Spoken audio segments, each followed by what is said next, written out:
Il y a quelques semaines de cela, je nous parlais de la Constitution de la République démocratique du Congo qui totalisait ses 20 ans.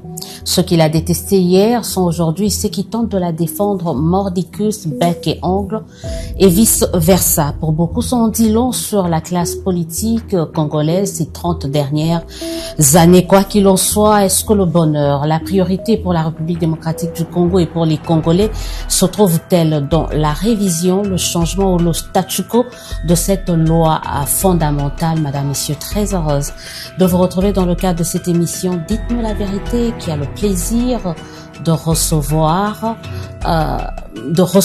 mais celui qui nous reçoit en fait, j'ai le plaisir de recevoir dans le cadre de cette émission, Maître Peter Kazadi. Bonjour et bienvenue. Bonjour.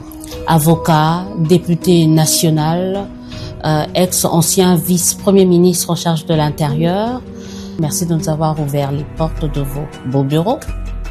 Merci, je vous remercie d'avoir accepté de venir vers moi.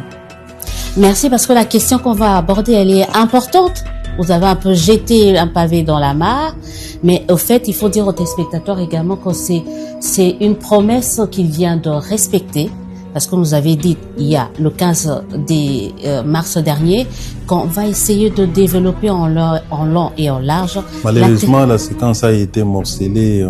On a mis juste une petite mais on va éclairer la lanterne des gens pour dire que voilà, il a dit l'insécurité dans la ville, c'est dû à la Constitution, alors que tel n'était pas le fond de ma pensée. Je pense que maintenant, là, vous me donnez l'occasion de m'étendre là-dessus. Compromis, apporter toute la lumière possible. Vous avez déjà mis le pied dans le plat, on commence directement. Est-ce que pour Peter Kazadi, l'insécurité dans le pays peut aujourd'hui être l'un des éléments, l'un des facteurs qui peut pousser à la révision, au changement de la Constitution?